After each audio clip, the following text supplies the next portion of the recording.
జరుగుతుంది. ముందుగా మనం చూడబోయేది ఏంటి అంటే బెత్లెహేం నగరం. ఎక్కడైతే యేసు ప్రభు వారు పుట్టారో ఆ నగరాన్ని మనం ఇప్పుడు చూస్తున్నాం అన్నమాట. అందులో మనకి ఏలయనగా యూదా దేశపు బెత్లెహేమా, నీవు యూదా ప్రధానులలో ఎంత మాత్రమును అల్పమైన దానవు కావు. ఇశ్రాయేలును నా ప్రజలను పరిపాలించు అధిపతి నీలో నుండి వచ్చు అని ప్రవక్త ద్వారా వ్రాయబడి ఉన్నది. మరి ప్రవచన నెరవేర్పు వరకు బెత్లెహేము నగరానికి మరి యేసు ప్రభు వారు అక్కడ పుట్టడం జరిగింది.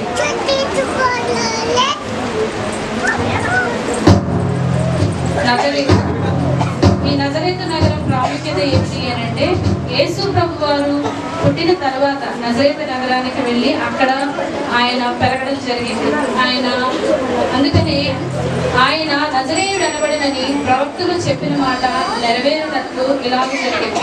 మత్తయి 2వ అధ్యాయము 19వ వచనంలో చెప్పిన రీతిగా ఆయన నజరేతు వాడు అని అనబడడానికి ప్రవక్తలు చెప్పిన ప్రవచనాలు నెరవేర్పు కొరకు ఆయన నజరేతు నగరంలో పెరగడం జరిగింది. మూడవదిగా మనం చూడబోయిన పిక్చర్ ఏంటి అని అంటే యోర్దాను నది. యోర్దాను నది మనందరికీ సుపరిచితమే.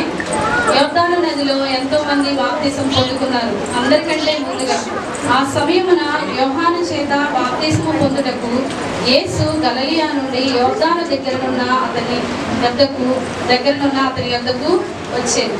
యోర్దాను నది ఏమిటి ప్రాముఖ్యత ఏమిటి అని అంటే, యేసు ప్రభు వారు తనకు తానుగా మనిషి రూపుగా ఈ లోకానికి వచ్చి ఆయన కూడా బాప్తిసం పొందుకున్నారు. అదే యోర్దాను నది యొక్క ప్రాముఖ్యత.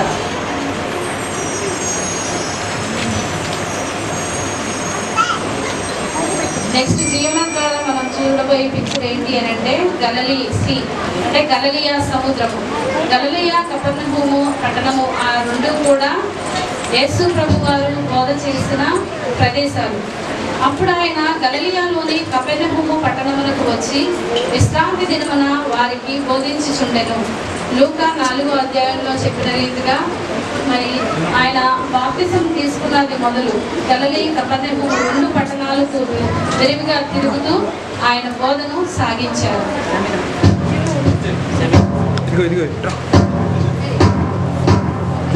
మీరు చూస్తున్న పిక్చర్ ఏంటి అని అంటే ఒలీవల కొండ. ఈ ఒలీవల కొండకి మన బైబిల్లో చాలా ప్రాముఖ్యత ఉంది. యేసు ప్రభు వారు ప్రార్థన చేయాలి అని అంటే ఆయన ఎన్నుకున్న ప్రదేశము ఒలీవల కొండ. ఆయన ప్రతి దినము పగటి యందు దేవాలయములో బోధించుచు రాత్రి వేళ ఒలీవల కొండకు వెళ్ళుచు కాలము గడుపుచుండెను.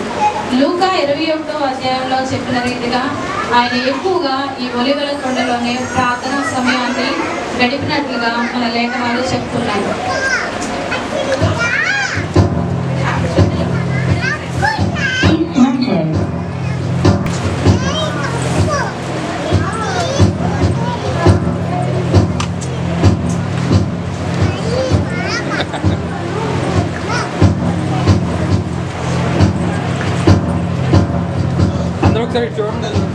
చూసినటువంటి బెత్లెహేం సిటీ గురించి, నజరేత్ సిటీ గురించి, యోహాను నగరం గురించి, యోర్దాను గురించి, గలిలయ సముద్రం గురించి చూసాం కదండి. ఇవన్నీ కూడా ఈ యొక్క ఐడియా చాలా బాగుంది. పిల్లలు కూడా చాలా చక్కగా ఉన్నారు చూడండి. ఒకసారి వాళ్ళందరికీ అభినందన తెలియజేయండి.